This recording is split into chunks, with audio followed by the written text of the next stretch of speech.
ஹல்லேலூயா. நம்முடைய காலங்களும் பைபிள்ல இருக்கு, நம்முடைய காலங்களும் பைபிள்ல இருக்கு. அதுதான் சொல்றேன், பைபிள் சொல்லும் ஆராய்ந்து படியுங்கள், தேடி கண்டுபிடித்து ஆராய்ந்து படியுங்கள். பாருங்க, நம்ம காலம் 2021 22 பைபிளில் இருக்கு, தீர்க்க தரிசனம் நிறைவேறி இருக்கு. இன்னைக்கு ஆண்டவர் சொன்னபடி ஓசியாவின் புஸ்தகம் 12ஆம் அதிகாரம் 1ஆம் வசனம் நம் கண்களுக்கு முன்பாக நிறைவேறி விட்டது. இதெல்லாம் நிறைவேறினதை நம்ம பார்த்தோம். இப்போ நிறைவேற போகிற சில காரியங்களை பார்த்துட்டு முடிக்க போகிறோம். நிறைவேற போகிற காரியத்தை பார்க்க போகிறோம், பார்த்துட்டு நம்ம முடிக்க போகிறோம். வாசிங்க, யோவேல் புஸ்தகம் 1ஆம் அதிகாரம், யோவேல் புஸ்தகம் 1ஆம் அதிகாரம் 6வது வசனத்தை வாசிங்க. எண்ணி முடியாத ஒரு பலத்த ஜாதி, எண்ணி முடியாத ஒரு பலத்த ஜாதி என் தேசத்தின் மேல் வருகிறது, என் தேசத்தின் மேல் வருகிறது. அதன் பற்கள், அதன் பற்கள் சிங்கத்தின் பற்கள், சிங்கத்தின் பற்கள், துஷ்ட சிங்கத்தின் கடைவாய் பற்கள் அதற்கு உண்டு. இப்போ இஸ்ரவேல் ஜனங்கள் மேல் வரப்போகிறதான ஒரு நாட்டை குறித்து அங்கே சொல்லப்பட்டது. எண்ணி முடியாத ஒரு பலத்த ஜாதி என் ஜனத்தின் மேல் வருகிறது அப்படின்னு. நல்லா கவனிங்க, இதெல்லாம் இனிமேல் நடக்க போகுது. இதை எழுதி வச்சுக்கிட்டிங்கன்னா நடக்கும்போது நம்ம சர்ச்சில் ஏற்கனவே இதெல்லாம் சொல்லிட்டாங்க அப்படின்னு நீங்கள் ஆயத்தப்படுவதுக்கு வசதியாக இருக்கும். இல்லைன்னா நீங்கள் ஏதோ புதுசாக பார்க்குற மாதிரி பார்ப்பீங்க நியூஸ் நடக்கும்போது. கவனிங்க, எண்ணி முடியாத ஒரு பலத்த ஜாதி என் தேசத்தின் மேல் வரப்போகிறது, வருகிறது. அதன் பற்கள் சிங்கத்தின் பற்கள், துஷ்ட சிங்கத்தின் கடவாய் பற்கள் அதற்கு உண்டு. இப்போ நீங்கள் பார்த்துட்டு இருக்கிற இஸ்ரேல் ஹமாஸ் யுத்தம், அது 3ஆம் உலக யுத்தமாக மாறி உலகம் முழுக்க மிகப்பெரிய பேரழிவை ஏற்படுத்தும். இதை பற்றி இன்னைக்கு சாயங்காலம் நம்ம பார்க்க போகிறோம். கவனிங்க, இன்னைக்கு சாயங்காலம் அதை பற்றி நம்ம பார்க்க போகிறோம். அப்படி அது ஒரு பெரிய பேரழிவை ஏற்படுத்தின பிறகு, ஒவ்வொரு உலக யுத்தம் முடிஞ்ச பிறகும் ஒரு நாடு வல்லரசாக மாறும். முதல் உலக யுத்தம் முடியும் போது இங்கிலாந்து வல்லரசாக இருந்தது. 2வது உலக யுத்தம் முடியும் போது அமெரிக்கா வல்லரசாக மாறுச்சு. இப்போ ரீசன்ட் டேஸில் அமெரிக்காவினுடைய பொருளாதாரம் விழுந்துக்கிட்டே வருது. கடந்த ஒரு 15 வருஷமாக, இன்னும் தெளிவாக உங்களுக்கு சொல்லணும்னா கடந்த ஒரு 23 வருஷமாக, 2001 அமெரிக்காவுடைய அந்த இது விழுந்துச்சு, நம்ம ட்வின் டவர் கீழே விழுந்துச்சு. அப்பத்திலிருந்து இப்போ வரைக்கும் அமெரிக்கா வீழ்ச்சி தான். ஸோ அமெரிக்காவுடைய வீழ்ச்சி, பொருளாதாரம், இராணுவம் எல்லாம் விழும். இப்போ நீங்கள் பார்த்துக்கிட்டே இருக்கிறீங்க, அமெரிக்கா உலக பொருளாதாரத்தில் 10வது இடத்துக்கு போயிடுச்சு. அமெரிக்க பணம் 10வது இடத்துக்கு போயிடுச்சு. ஸோ இன்னும் போக போக போக அமெரிக்கா இன்னும் டவுன் ஆகும். இப்போ அமெரிக்காவில் ஒருவேளை உள்நாட்டு யுத்தம் ஆரம்பிக்கலாம், அல்லது இப்போ இந்த 3ஆம் உலக யுத்தத்தில் அமெரிக்காவுடைய பொருளாதாரம் பாதிக்கப்படலாம். இப்போவே அமெரிக்க ஜனங்கள் நிறைய கடனில் இருக்கிறாங்க. இதெல்லாம் சேர்ந்து என்ன செய்ய போகுது அப்படின்னு கேட்டிங்கன்னா, ஒரு புது வல்லரசை உருவாக்கும். இந்த யுத்தம் முடியும் போது, 3ஆம் உலக யுத்தம் முடியும் போது இந்த நியூ வேர்ல்டு ஆர்டர் அப்படிம்பாங்க, புது உலகம், அதாவது புதிய வல்லரசெல்லாம் உருவாகும். அப்படி வரப்போகிற அந்த வல்லரசை பற்றி தான் இங்கே சொல்லியிருக்கு. 1ஆம் அதிகாரம் 6ஆம் வசனம், கடவாய் பற்கள் அதற்கு சிங்கத்தின் பற்கள், துஷ்ட சிங்கத்தின் கடவாய் பற்கள் அதற்கு உண்டு. இது எதை பற்றி அப்படின்னு கேட்டிங்கன்னா, எந்த நாட்டை பற்றி உங்களுக்கு தெளிவாக தெரியணும்னா வெளிப்படுத்தின விசேஷம் 13ஆம் அதிகாரம் 2வது வசனத்தை வாசி. வெளிப்படுத்தல் 13:2. நான் கண்ட மிருகம் சிறுத்தையை போல் இருந்தது, நான் கண்ட மிருகம் சிறுத்தையை போல் இருந்தது, அதன் கால்கள் கரடியின் கால்களை போலவும் அதன் வாய் சிங்கத்தின் வாய் போலவும் இருந்தன. என்ன வாய்? சிங்கத்தின் வாய். யோவேல் 1:6 என்ன சொல்லுது? அதன் பற்கள் சிங்கத்தின் பற்கள், துஷ்ட சிங்கத்தின் கடவாய் பற்கள் அதற்கு உண்டு. இந்த யோவேல் 1:6 வெளிப்படுத்தல் 13:2 சொல்லியிருக்கிற ஜாதி, ஏறி வருகிற மிருகம். மிருகம் என்றால் ஒரு கவர்மெண்ட். தானியேல் புஸ்தகம் 7ஆம் அதிகாரம் 21வது வசனத்தில் அதை கவர்மெண்ட்னு பைபிள் சொல்லுது. ஸோ ஒரு மிகப்பெரிய அரசாங்கம், ராஜ்யம் எழும்பி வரப்போகுது. அது எந்த ராஜ்யம் அப்படின்னு கேட்டிங்கன்னா, இந்த ராஜ்யம் தான் எழும்பி வரப்போகுது. நல்லா கவனிங்க, யூரோப்பியன் யூனியன். இப்போ யூரோப்பியன் யூனியன் உலகத்தின் வல்லரசாக மாறிக்கொண்டிருக்கிறது. உலகத்தின் வல்லரசா மாறுது.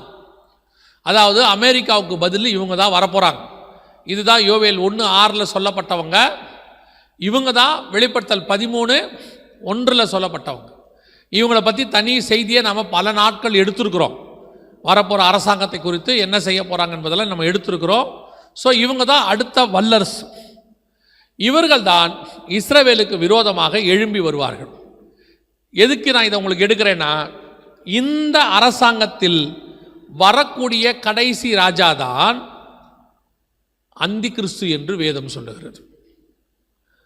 ஆனால் அவன் வருவதற்கு முன்பதாகத்தான் உங்களையும் என்னையும் மீட்க வருவேன் என்று இயேசு வாக்குத்தத்தம் பண்ணி இருக்கிறார். 2 தெசலோனிக்கேயர் 2:7-8 சொல்லுது. 2 தெசலோனிக்கேயர் 2:7-8 அக்கிரமத்தின் ரகசியம் இப்பொழுதே கிரியை செய்கிறது, ஆனாலும் சபை தடை பண்ணிக்கிட்டு. தடை செய்கிறவன் நடுவிலிருந்து நீக்கப்படும் முன்னே அது வெளிப்படாது. இப்போ இந்த அந்தி கிறிஸ்து வருவதற்கான அரசாங்கத்துக்கான முன்னெடுப்பு தான் இப்போ இஸ்ரேல் ஹமாஸ் சண்டை. இந்த சண்டையினுடைய முடிவு இவங்க எழுந்திருப்பாங்க. இவங்களில் ஒரு ராஜா அந்தி கிறிஸ்துவாக இருப்பான். அவன் வருவதற்கு முன்பதாக உங்களை என்னை மீட்க வருவேன் என்று இயேசு சொன்னார். அப்படின்னா நமக்கு எவ்வளோ காலம் இருக்குதுன்னு நீங்களே பார்த்துக்கோங்க. அந்த ராஜாவை கொண்டு வருவதற்கான யுத்தம் ரெடி ஆயிடுச்சு. இந்த யுத்தத்தின் முடிவு அந்த ராஜாவுடைய அரசாங்கம் வரும். அப்போ நமக்கு எவ்வளோ நேரம் இருக்குன்னு பாருங்கள். நமக்கு நேரமே இல்லை. நாம் ஆயத்தப்பட்டு புறப்பட்டு போக வேண்டிய காலகட்டத்துக்கு வந்துட்டோம். நம்ம கண்ணுக்கு முன்னாடி இதெல்லாம் துல்லியமாக நடக்குது. இந்த நாடு ரெடியாக இருக்கு. இப்போ இந்த நாட்டுக்குள்ளே இருக்கிற யாரோ ஒரு ஆள் தான் அந்தி கிறிஸ்து. புரிஞ்சுக்கோங்க, அந்தி கிறிஸ்து இனி பிறந்து வரப்போகிறவன் கிடையாது. இந்த நாடுகளுக்குள்ளே அவன் ஒரு தலைவராக இந்த பார்லிமெண்ட்டுக்குள்ளே ஒரு இடத்துல இருக்கான். இப்போ ஹிட்லர் யூதர்களை 60 லட்சம் பேரை கொலை பண்ணார். ஹிட்லர் ஏதோ திடீர்னு வானத்துலேருந்து குதிக்கல. 1920 அரசியலில் இருந்தார். இன்னும் சொல்ல போனால் ஹிட்லர் மாதிரி சாஃப்டான ஒரு ஆளை நீங்கள் பார்க்கவே முடியாது. ஆரம்பத்தில் அவருடைய பயோகிராஃபியில் இருக்குது. அப்படியே கொஞ்சம் கொஞ்சமாக வந்து ஒரு ஹிட்லரை பற்றின புக்கில் அதை எழுதியிருக்கிறவர் எழுதுகிறாரு, ஹிட்லருக்குள் சாத்தான் புகும் வரை. அவர் கிறிஸ்தவர் கிடையாது, எழுதின ஒரு தமிழர். ஹிட்லருக்குள் சாத்தான் புகும் வரை அவன் அவ்வளோ நல்லவனாக இருந்தான். நம்ம அந்தி கிறிஸ்துவும் அப்படி தான். அந்த ஆவி அவனுக்குள் வரும் வரை நம்ம கூடயே இதே உலகத்தில் ஐரோப்பாக்குள்ளே எங்கேயோ ஒரு இடத்துல இருப்பான். அது நீங்கள் பார்க்குற ஆளாக இருக்கலாம், நீங்கள் பார்க்காத ஆளாக கூட இருக்கலாம். நமக்கு தெரியாது ஏவா அந்தி கிறிஸ்துன்னு. ஏன்னா அந்த ஆவி வந்து இறங்கும் போது தான் அவனுக்குள்ளே இருந்து அது கிரியை செய்ய தொடக்கும். இப்போது நமக்குள்ளே இந்த நாடு இருக்கு, எழும்பிடுச்சு. வல்லரசுக்கான எல்லா வேலையும் செய்ய தொடங்கிட்டாங்க. இந்த யுத்தம் முடியும் போது அவங்க வல்லரசாக மாறிடுவாங்க. இந்த யுத்தம் எவ்வளோ நாள் நடக்கும் தெரியாது. 1 வருஷமோ 2 வருஷமோ இல்லை 6 மாதமோ தெரியாது. யுத்தம் முடிஞ்சிச்சு, இது வல்லரசு. இதில் வர்றவன் தான் அந்தி கிறிஸ்து. அவன் வர்றதுக்கு முன்னாடி தான் இயேசு வருவார். அப்படின்னா நமக்கு டைம் எவ்வளோ இருக்குன்னு பாருங்கள். நான் சொல்கிறது உங்களுக்கு புரியுதா? நாம் ரொம்ப சொற்ப காலத்தில் இருக்கிறோம். நேபுகாத் நேச்சார் வருவார்னு எரேமியா போய் சிதக்கியா ராஜா கிட்ட சொன்னார். ஒருத்தன் வரப்போகிறான். 26ஆம் அதிகாரத்தில் இருக்கு, ஆலயத்தின் பர்வதங்கள் சிலோவை போல மாறும், எருசலேம் மண்மேடாகி போகும் சொன்னார். சிதக்கியாவுக்கு தெரியல. எரேமியாவை பிடிச்சி அடித்து ஜெயிலில் போட்டார். தூக்கி உள்ளே போடுங்க. வாசலில் நிற்கிறான் நேபுகாத் நேச்சார். எரேமியா வந்து அட்வைஸ் பண்ணுறாரு, கேட்க மாட்டேன்ட்டாங்க. இப்போ நம்ம வீட்டு வாசல்லையும் 2 இருக்குது. நம்ம வீட்டு வாசலில் ஒன்று நம்முடைய ஆண்டவர் நின்று கொண்டு இருக்கிறார், வாசப்படியில் நின்று கதவை தட்டி கொண்டு இருக்கிறார். இன்னொன்று வீட்டின் வாசலிலே பாவம் படுத்திருக்கும். ஆண்டவர் வந்துட்டு போனார்னா படுத்திருக்கிற பாவம் உள்ளே வரும். இந்த பாவம் படுத்திருக்குன்னு யாரை பார்த்து சொன்னார் தெரியுமா? ஆண்டவர் காயினை பார்த்து சொன்னார். காயினுக்கும் வரப்போகிற அந்தி கிறிஸ்துக்கும் நிறைய ஒத்துமை இருக்குது, நிறைய தொடர்பு இருக்குது. அதனால் நல்லா தெரிஞ்சுக்கொள்ளுங்க, அந்தி கிறிஸ்துவும் வாசலில் படுத்திருக்கான், இயேசு கிறிஸ்துவும் வாசலில் நிற்கிறார். முதல்ல இயேசு கதவை தட்டுவார், திறந்தீங்கன்னா கூப்பிட்டுட்டு போயிடுவார். போன பிறகு உள்ளே பாவம் வந்துடும், கதவு அடைக்கப்படும். அதுக்கப்புறம் உபத்திரவ காலத்தில் நீங்கள் எவ்வளவு கதவு தட்டினாலும் திறக்கப்படாது. இப்போ தான் நமக்கு ஆண்டவர் வாய்ப்பு கொடுத்துருக்கிறார். இப்போ பாருங்கள், இந்த இந்த கவர்மெண்ட் எழும்பி வரப்போது கர்த்தர் என்ன சொல்றாருன்னு பாருங்க. 1ஆம் அதிகாரம் 15ஆம் வசனம் வாசிங்க. யோவேல் 1:15. அந்த நாளின் நிமித்தம் ஐயோ, கர்த்தருடைய நாள் சமீபமாய் இருக்கிறது. இந்த அரசாட்சி எழும்பி வந்த உடனே என்ன மெசேஜ் வருது? கர்த்தருடைய நாள் சமீபமாய் இருக்கிறது. அது சங்காரம் போல சர்வ வல்லவரிடத்தில் இருந்து வருகிறது. உபத்திரவ காலத்தினுடைய முடிவு, பகிரங்க வருகையை பத்தி இங்க சொல்றார். கர்த்தருடைய நாள் என்பது பகிரங்க வருகை. அப்பதான் இயேசுடைய பாதங்கள் ஒலிவமலையில இறங்கும். அப்பதான் மிகப்பெரிய பேரழிவு உலகம் முழுக்க வரும். அர்மேகதான் யுத்தம், இதெல்லாம் கர்த்தருடைய நாள். அதனால தான் பைபிள் சொல்லுது, கர்த்தருடைய நாளில் யார் நிலை நிற்க கூடும்? ஏன்னா மொத்தத்தையும் அழிச்சு மீண்டும் 1000 வருஷ அரசாட்சி தொடங்க போற யுத்தம் அது. சோ அந்த நாளை பத்தி தான் இங்க சொல்றாரு, கர்த்தருடைய நாள் சமீபமாய் இருக்கிறது.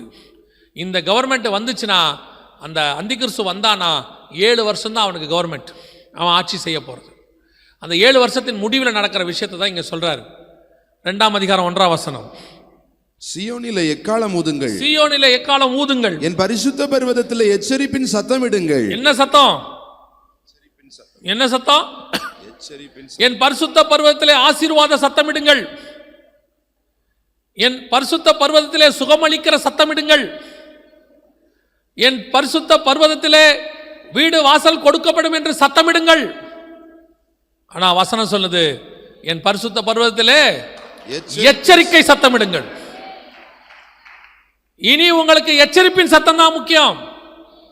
நாங்க எச்சரிப்பு கொடுத்தா என்ன சொல்றீங்க? எதுக்கு இதை பத்தி எல்லாம் பேசுறீங்க? ஏன் இதை பத்தி எல்லாம் சொல்றீங்க? இப்போ ஜனங்களுக்கு சந்தோஷமா வைக்க வேண்டாமா? ஜனங்களுக்கு நல்ல வார்த்தை கேட்க வேண்டாமா?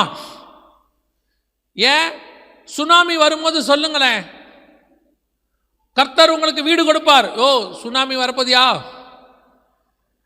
கர்த்தர் உங்களுக்கு கார் கொடுப்பார். யோ சுனாமி வரப்போதியா? இதோ புயல் வந்துச்சு சென்னையில, 3 நாளா சொல்லிட்டு இருந்தாங்க மிக்ஜாம் புயல் வருது, அப்படி பண்ண போது இப்படி பண்ண போது. ஏன் இந்த ஆசீர்வாத பிரசங்கியா இருக்கிறானே, செழிப்பின் உபதேசத்தை பேசுறவன், அந்த 3 நாள் எங்க போனான்? ஏஞ்சி போய் நின்று சொல்ல வேண்டியதானே, நீங்கள் துக்கமான செய்தியை கேட்காதிருங்கள், கர்த்தர் இந்த புயலுக்கு நடுவில் 2 வீடு கொடுப்பார், சொல்லி தொலைய. சொல்ல முடியுமா? எச்சரிப்பு கொடுக்க வேண்டிய இடத்தில் எச்சரிப்பு கொடுக்கணும், சொல்ல வேண்டிய இடத்துல சொல்லணும். புயல் போச்சு, முடிஞ்ச பிறகு கவர்மெண்ட் சொல்லிச்சு எல்லாருக்கும் 6000 ரூபாய் தரோம், அது ஆறுதல் செய்தி. ஆனா முன்னாடி கொடுக்க வேண்டிய எச்சரிப்பு செய்தி எங்க? வெறும் ஆறுதல் செய்தி, வெறும் ஆசீர்வாத செய்தி. இதை கொடுப்பார், அதை கொடுப்பார். இப்பவும் சொல்றேன், இயேசு கிறிஸ்து கொடுக்காத தேவனே கிடையாது. அவரையே தந்தவர் மற்ற எல்லாவற்றையும் அருளாதிருப்பது எப்படி? என்னமோ அவருக்கு கொடுக்க தெரியாத மாதிரியும், என்னமோ நீங்க கேட்டாதான் அவர் கொடுக்கிற மாதிரியும் அதுக்கு ஒரு வசனத்தை பிடிச்சுக்கிறாங்க. என்ன வசனம் தெரியுமா? கேளுங்கள் அப்பொழுது உங்களுக்கு கொடுக்கப்படும். அவர் எதை கேட்க சொன்னாருன்னு அங்க இருக்கு, அங்க இருக்கு, போய் படிச்சு பாருங்க. பொல்லாதவராகிய நீங்கள் உங்கள் பிள்ளைகளுக்கு நல்ல ஈவுகளை கட்டளையிடும் போது பரலோகத்தின் பிதா கொடுப்பது அதிக நிச்சயம் அல்லவா? எதை? பரிசுத்த ஆவியை. அதுதான் வாக்கு தத்தம்னு கலாத்தியருக்கு எழுதுறாரு. ஆபிரகாமின் மூலம், ஆபிரகாமின் ஆசீர்வாதங்கள் கிறிஸ்து இயேசு கிறிஸ்துவின் மூலமாய் புறஜாதியருக்கு வரும்படி இப்படி ஆயிற்று. அவர் வாக்கு பண்ணின பரிசுத்த ஆவியை நமக்கு தருவார் தான் எழுதப்பட்டிருக்கு. உங்களை திருப்புறான் பிசாசின் தந்திரம் இது. இது எச்சரிப்பு கொடுக்க வேண்டிய காலம். ஆண்டவர் தெளிவா சொல்றாரு, என் பரிசுத்த பர்வதத்தில் எச்சரிக்கை சத்தமிடுங்கள், ஏனெனில் கர்த்தருடைய நாள் வருகிறது, வருகிறது, சமீபமாயிருக்கிறது. we want to be get ready. அதுவும் இப்போ இந்த 7 வருஷம் தத்தளிப்பின் வருஷங்களாக இருக்கும். 2024 2030க்குள்ள யுத்தங்களும் பஞ்சங்களும் கொள்ளை நோய்களும் அதிகரிக்கும். இதை நான் சொல்லல, WHO சொல்லுது, வேர்ல்ட் ஹெல்த் ஆர்கனைசேஷன் சொல்லுது, உலகத்தினுடைய பொருளாதார நிபுணர்கள் சொல்றாங்க. அதை எல்லாத்தையும் விட்டுருங்க, இயேசு கிறிஸ்து பைபிள்ல சொல்லி வச்சிருக்கிறார். இன்னைக்கு அது நம்ம கண்ணுக்கு முன்னாடி. இப்ப ஜனங்களை காப்பாற்றுவது முக்கியமா அல்லது தடவி கொடுக்கறது முக்கியமா? நீங்க ஒரு வருஷம் ஆரம்பத்திலிருந்து பையன்கிட்ட என்ன வேணாலும் பேசுங்க. ஆனால் எக்ஸாமினேஷன் டைம் டேபிள் கொடுத்துட்டாங்கன்னா எப்பேற்பட்ட தாய் தகப்பன்னு சொல்லுவாங்க, டைம் டேபிள் வந்துருச்சு, என்ன பண்ணு, படி, இன்னும் 1 மாதம் தான் இருக்குது, கொஞ்ச நாள் தான் இருக்குது, படிச்சுடு, அதுக்கப்புறம் நீ நிம்மதியாக இருக்கலாம். நான் என்ன மாதிரி தகப்பண்ண சொல்கிறேன். நான் என் பையனை ஆரம்பத்துலேருந்து ஒன்றும் சொல்ல மாட்டேன். எப்போ சொல்லுவேன் தெரியுமா? டைம் டேபிள் கொடுத்துட்டாங்கன்னா சொல்லுவேன், இதுக்கப்புறமாவது ஒழுங்காக என்ன செய்ய, படி, இந்த கொஞ்ச நாளாவது படித்து ஒழுங்காக பாஸ் பண்ணியிருப்பேன். அந்த டைம் டேபிள் என்பது அது ஒரு எச்சரிப்பு கொடுக்கக்கூடிய, காஷன் கொடுக்கக்கூடிய நிலை. நம்ம டைம் டேபிள் தொடங்கிருச்சே, பரிசுத்தாவி ஊற்றப்பட்ட போதே தொடங்கிருச்சே, இப்போ முடிகிற இடத்துக்கு நம்ம வந்துட்டோம். இது வேறு எதற்கான காலமும் இல்லை, ஆயத்தப்படுவதற்கான ஒரு காலம்.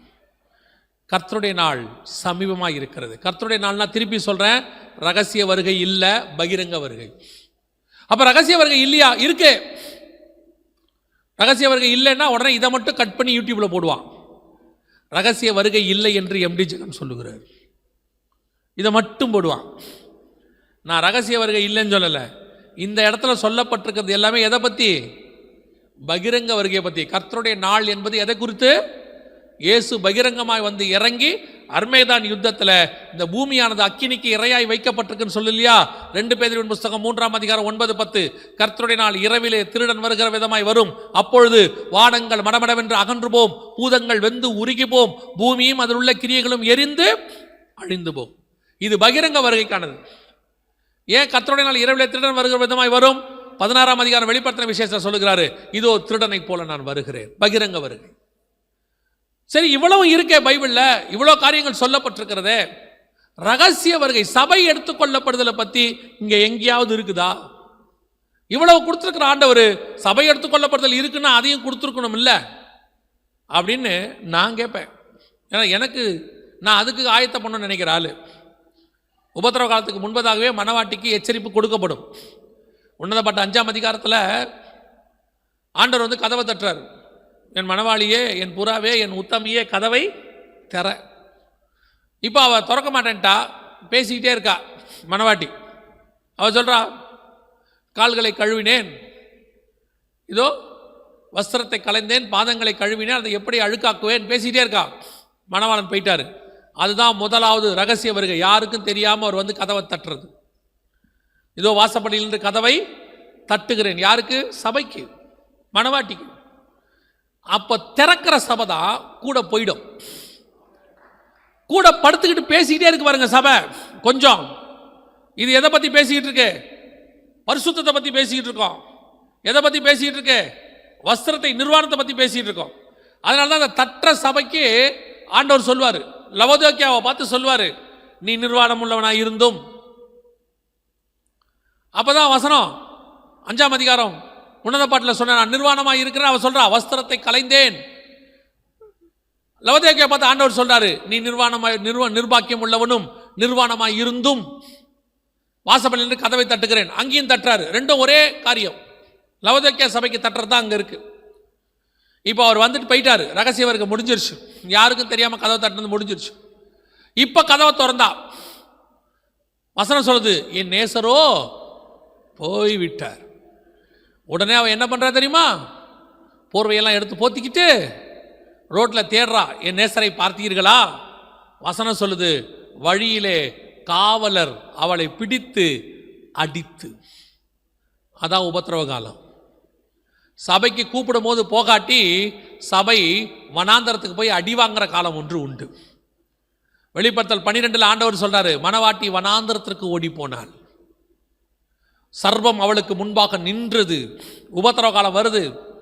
அதுக்கு முன்னாடி ஒரு எச்சரிப்பு கதவை தட்டுவார். என் மணவாளியை கதவை திற, என் புறாவே கதவை திற. ஏன்? நான் போயிட்டேனா பின்னாடி அடிக்கிறவங்க வராங்க, என் கூட வந்தினா உன்னை அடிக்க மாட்டாங்க அவங்க. அப்படியானால் இயேசு கிறிஸ்து கதவை தட்டி கூப்பிடுற இந்த விஷயம் பழைய ஏற்பாட்டில் இவ்வளோ காரியம் சொல்லியிருக்கிறாங்களே, அங்கே ஏதாவது வருகையை பற்றி, சபை எடுத்துக்கொள்ளப்படுறதை பற்றி இருக்கா அப்படின்னு கேட்டிங்கன்னா, யோவேல் புஸ்தகம் 2ஆம் அதிகாரம் 16வது வசனத்தை வாசி. ஜனத்தை கூட்டுங்கள், சபையை பரிசுத்தப்படுத்துங்கள், முதியோரை சேருங்கள், பிள்ளைகளையும் பாலுண்கிற குழந்தைகளையும் கூட்டுங்கள், மணவாளன் தன் அறையையும் மணவாட்டி தன் மணவரையும் விட்டு புறப்படுவார்களாக. மணவாட்டி தன் மணவரைன்னு இல்ல, தன் மறைவையும் விட்டு வசனத்தை பார்த்து படிக்கணும். மாத்தி படிச்சீங்கன்னா அர்த்தமே மாறி போயிடும். கவனிங்கள், ஜனத்தை கூட்டுங்கள். அடுத்து சபையை, இப்போ ஜனம் கூட்டப்பட்டிருக்கு, இப்போ நீங்கள்லாம் வந்திருக்கிறீங்க. இப்போ கூடி வந்திருக்கிற ஜனத்துக்கு, சபைக்கு எதை பற்றி பேசணும்? பரிசுத்தத்தை பற்றி பேசணும். இப்போ சபையை கூட்டி உட்கார வச்சுக்கிட்டு எதை பற்றி பேசக்கூடாது? எதை பற்றி பேசக்கூடாது? 2024 இது கோல்டன் ஆண்டு. இது உங்களுக்கு ஏக்கர் ஏக்கராக லேண்டு கொடுக்கிற ஆண்டு. இது வெளிநாட்டில் உங்கள் பையனுக்கு வேலை கிடைக்கிற ஆண்டு. இது நெடுநாளாய் காத்திருக்கிற உங்கள் பொண்ணுக்கு மாப்பிள்ளை கிடைக்கிற ஆண்டு. இதெல்லாம் பேசக்கூடாது. ஏற்ற காலத்தில் எல்லாவற்றையும் தேவன் செய்வார். உங்களுக்கு வசனம் சொல்லுது, தாயின் கருவில் உருவாகும் போதே நம்ம பற்றி ஆண்டவர் தீர்மானம் பண்ணிட்டார். இன்னும் கொஞ்சம் சொல்லுது, எலும்புகள் உருவாகிறதுக்கு முன்னாடியே பண்ணிட்டாராம்மா. இப்போ என்ன நீங்கள் புதுசாக மாற்றி அமைக்க போகிறீங்களா? அதை அவர் நியமித்தது எல்லாம் அதினதின் காலத்தில் நேர்த்தியாய் நடக்கும். அவர் நியமித்ததை மாத்திர அதிகாரம் ஒருத்தருக்கும் கிடையாது. அப்புறம் நம்ம எதுக்கு தான் ஜெபம் பண்ணணும்?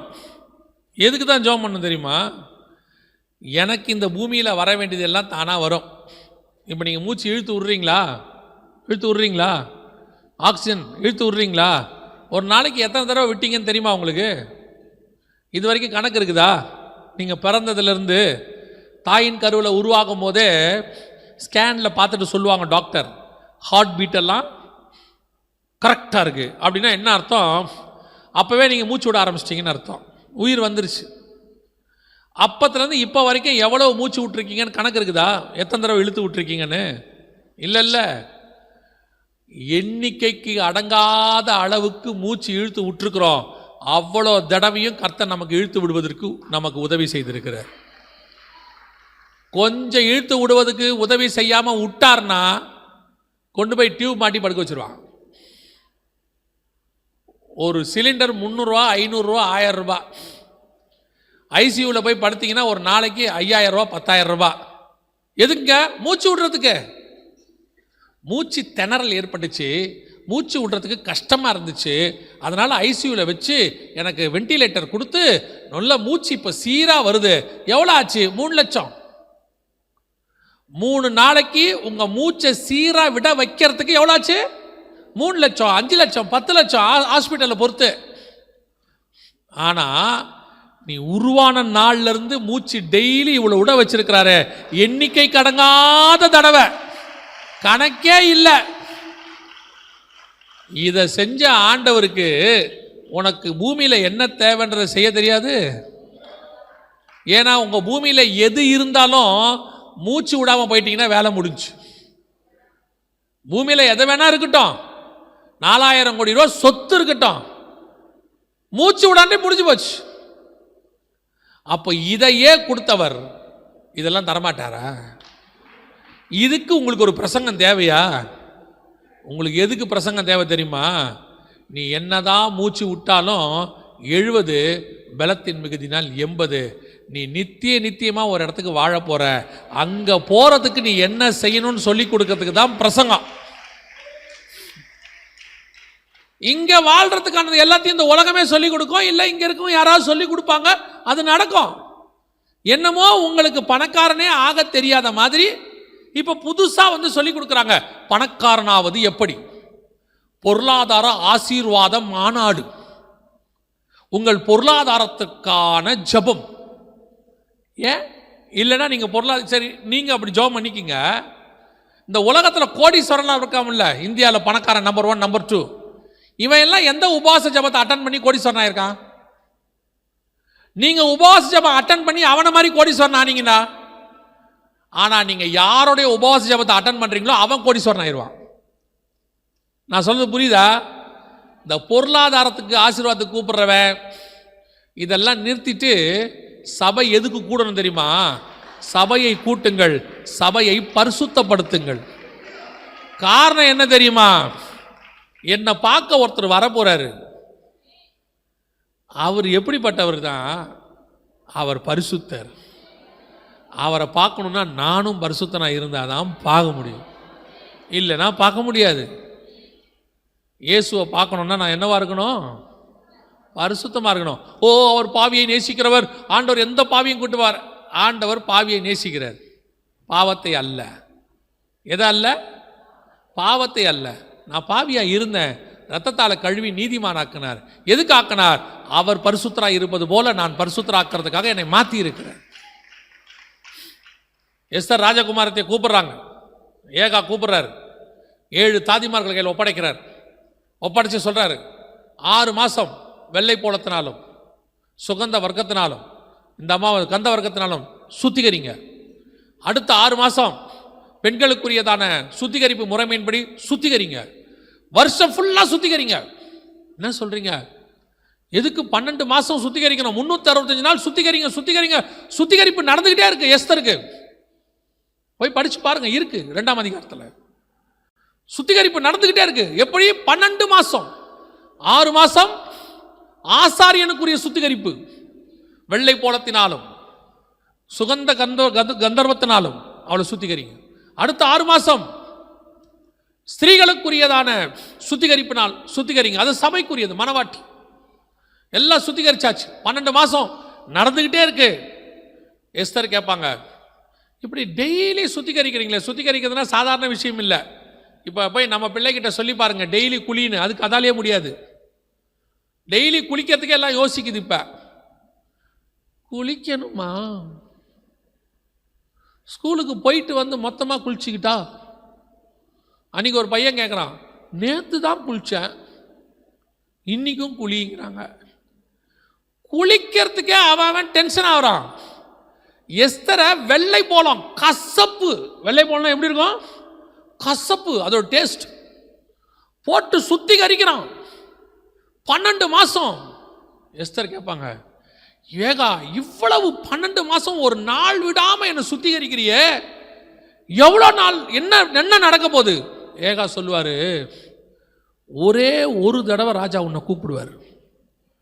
அந்த ஒரு தடவையில் ராஜாக்கு உன்னை பிடிச்சிட்டா நீ ராஜகுமாரத்தையே மாறிடுவ.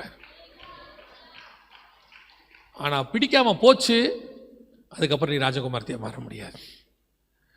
ஏன் உன்னை பரிசுத்தம் பரிசுத்தம் பரிசுத்தம்னு பேசிக்கிட்டே இருக்கிறோம் தெரியுமா? வருஷம் ஃபுல்லா 12 மாசமும் பரிசுத்தப்படுத்திக்கிட்டே இருந்தா ஒரே ஒரு நாள் ராஜா வருவாரு. அவர் வரும்போது அவருக்கு என்ன பிடிச்சிருச்சுன்னா நான் நித்திய ராஜகுமாரத்தையாய் மாறி விடுவேன். அந்த ஒரு நாள் அவருக்கு என்ன பிடிக்காம போச்சுன்னா என் ராஜ்யபாரம் போச்சு. என்னை ஏன் சுத்திகரிக்க சொல்றோம்? 12 மாசம் இடைவிடாம சுத்திகரி ஏன் சொல்றோம்? ஒவ்வொரு ஆராதனைக்கு போனாலும் சுத்திகரிப்பு. இப்ப நம்ம பரிசுத்தத்தை பத்தி பேசினா சிலருக்கு எரியுது. பரிசுத்தம் பரிசுத்தம் பேசிக்கிட்டே இருக்கான், பாவி பாவின்னு பேசிக்கிட்டே இருக்கான். நாங்க பாவி பாவின்னு பேசல, பரிசுத்தம் பரிசுத்தம் பேசுறோம். பரிசுத்தம்னு பேசுறோம்னா பாவின்னு அர்த்தம் இல்ல. பரிசுத்தம் உள்ளவன் இன்னும் பரிசுத்தமாகட்டும். நாங்க இன்னும் ஆக விரும்புறோம். எந்த அளவுக்கு ஆக விரும்புறோம் தெரியுமா? என் தேவன் பரிசுத்தராய் இருக்கிறார், அவரை போல நாங்களும் பரிசுத்தராய் மாற விரும்புகிறோம். ஏன்னா சிங்காசனத்தில் என் தேவனுக்கு பக்கத்தில் உட்கார வைக்கிறேன்னு எனக்கு ஒரு வாக்கு பண்ணி இருக்கிறாரு. அவர் பக்கத்தில் உட்காரும் போது அவர் மேல் இருக்கிற வாசனை என் மேல் இருக்கணும், அவர் மேல் இருக்கிற பரிசுத்தம் என் மேல் இருக்கணும், அவர் மேல் இருக்கிற சுகந்த வர்க்கம் என் மேல் இருக்கணும். நாங்க 2 பேரும் ஒரே வாசனை உள்ளவர்களா இருந்தாதான் ஒரு சிங்காசனத்தில் உட்கார முடியும். அதனாலதான் ஏகா சொல்றான், எஸ்தர் நீ 12 மாசம் கஷ்டப்பட்டதை பத்தி யோசிக்காத, ஒரே ஒரு நாள் மட்டும் சக்சஸ் பண்ணிடு, உன் வாழ்நாளே மாறிடும். நீ இப்போ சுத்திகரிப்பை பத்தியோ பரிசுத்தத்தை பத்தியோ கேட்கறத பத்தி கவலைப்படாத, சுத்திகரிப்பு நடக்கிறத பத்தி யோசிக்காத, கொஞ்சம் கஷ்டப்படு.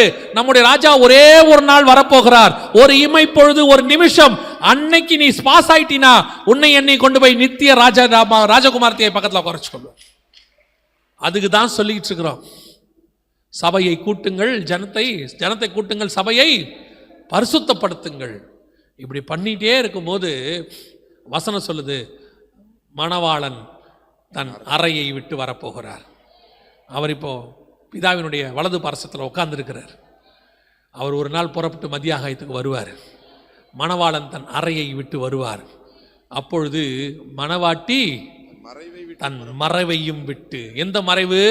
உன்னத பாட்டு 2 சொல்லுது, கண்மலையின் வெடிப்புகளிலும் சிகரங்களின் மறைவிடங்களிலும் தங்கியிருக்கிற என் புறாவே உன் முகரூபத்தை காண்பி. இப்ப ஆண்டவர் எந்த மறைவை சொல்றார் தெரியுமா?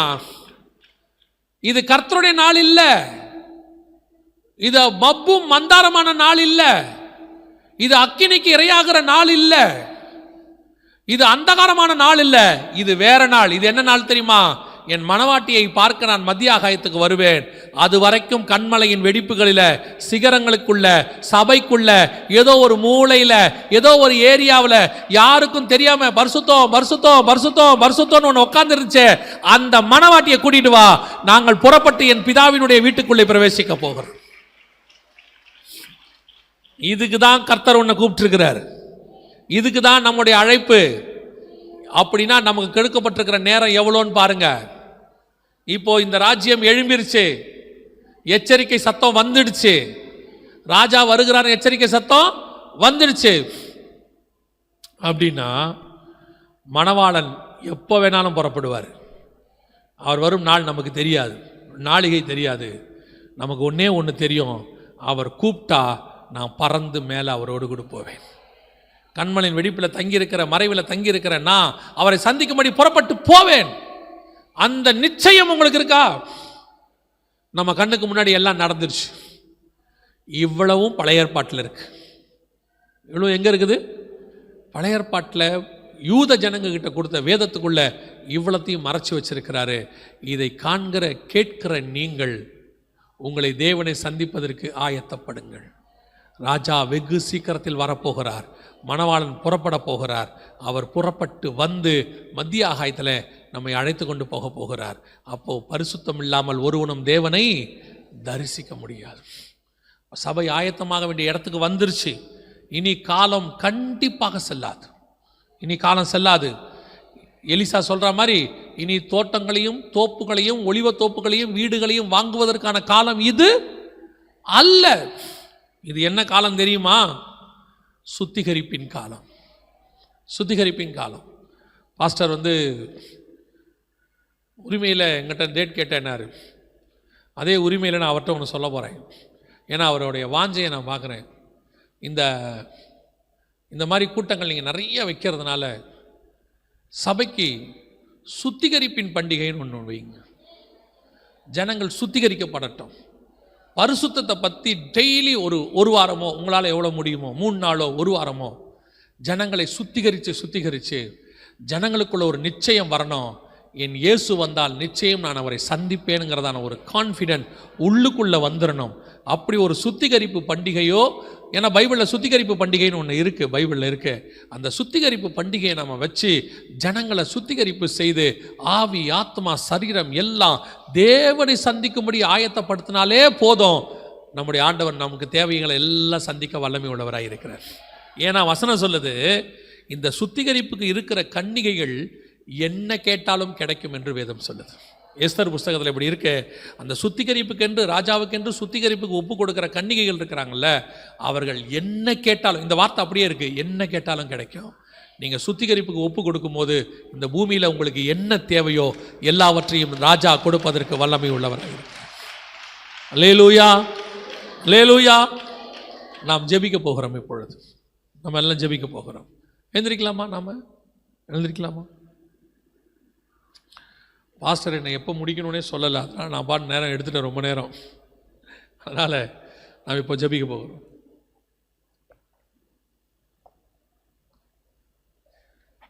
எல்லாம் கண்களை மூடுவோம். நீங்கள் இந்த வருகையில் போவதற்கு ஆயத்தமாக இருக்கிறீங்களா? வேறு எதையுமே இப்போ யோசிக்காதீங்க. பெரிய பெரிய தரிசனத்தெல்லாம் கொஞ்சம் அப்படியே ஓரமாக வச்சுட்டு, முதல் அடிப்படை நான் போவேனா? ஏன்னா உங்ககிட்ட இருக்க வீடு பெருசாக இருக்கலாம், இல்லை வீடு கட்டணுங்கிற ஒரு தரிசனம் இருக்கலாம். உங்ககிட்ட இருக்கக்கூடிய வியாபாரம் பெருசாக இருக்கலாம், அல்லது பெரிய வியாபாரம் பண்ணணும்னு தரிசனமாக இருக்கலாம். உங்ககிட்ட பெரிய ஊழியம் இருக்கலாம், இல்லை இன்னும் பெரிய ஊழியம் செய்யணும்னு ஒரு தரிசனம் இருக்கலாம். அதெல்லாம் நடக்கட்டும், அதெல்லாம் ஒரு பக்கம் வரட்டும். கர்த்தர் கொடுக்க மாட்டேன்னு சொல்லலை. இது எவ்வளோதான் இருந்தாலும் வருகை வரும்போது முதல்ல நம்ம போகணும். நாம் ஊழியம் பண்ணி லட்சம் பேரை சம்பாதிச்சு அவங்க போயிட்டு ஒருவேளை நம்ம போலன்னு வச்சுக்கோங்க, நம்மளை மாதிரி பரிதவிக்கப்பட்டவங்க வேறு யாருமே கிடையாது.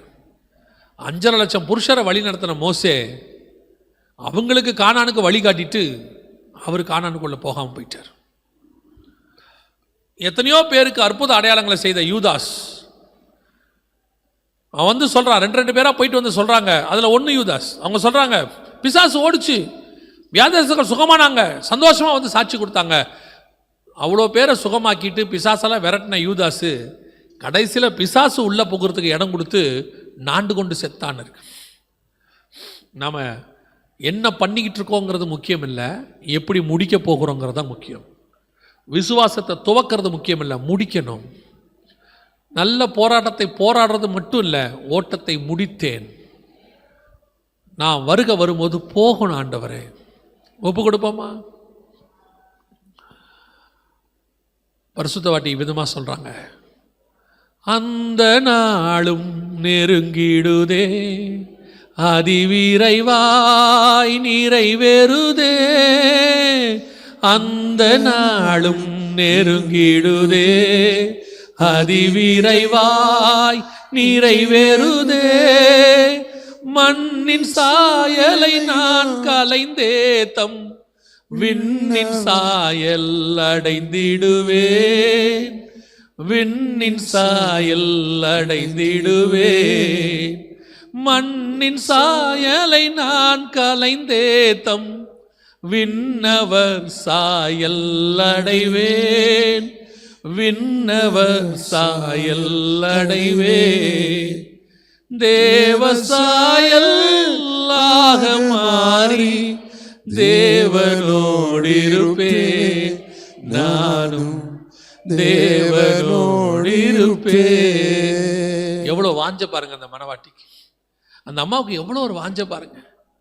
அந்த அம்மாவுடைய எண்ணம் பாருங்க, இந்த மண்ணின் சாயெல்லாம் போயிடணும், நான் சாரால் நவரோஜிங்கிற சாயல் எனக்கு போயிடணும், இதையெல்லாம் நான் தொலைச்சிட்டு நான் கிறிஸ்துவின் சாயலை தரித்து கொள்ள வேண்டும். என்ன ஒரு விருப்பம் பாருங்க. அப்படிப்பட்ட பரிசுத்த வாட்டிகளை தான் நம்ம ஃபாலோ பண்ணணும்.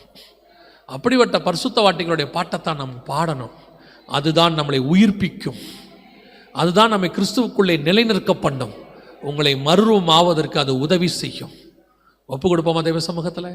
சர்வ வல்லமை உள்ள எங்கள் ஆண்டவரே, அருமையான நாளுக்காய் உமக்கு நன்றி. தேவ பிரசன்னத்துக்காய் ஸ்தோத்திரம். ஆவியானவருடைய ஆளுகைக்காய் நன்றி. இம்மட்டும் நீர் கொடுத்த உம்முடைய வார்த்தைகளுக்காய் ஸ்தோத்திரம். இந்த வார்த்தைகள் எங்கள் இருதயத்தில் எழுதப்பட்டு இருப்பதாக ஆண்டவரே, நீர் வருமளவும் எங்களுடைய நோக்கம் எல்லாம் உம்மை தரிசிப்பது, எங்களுடைய எண்ணம் எல்லாம் உம்முடைய சித்தத்தை செய்வது, எங்களுடைய வாஞ்சையெல்லாம் உம்மோடு கூட பறந்து வருவது ஆண்டவரே. ஒவ்வொரு நாளும் அதை செய்ய எங்களுக்கு கிருபை பாராட்டும். ஆசீர்வதியும். மகிமையுள்ள கரத்தில் தாழ்த்துகிறோம் எங்கள் ஆண்டவர் இயேசுவின் நாமத்தில் பிதாவே.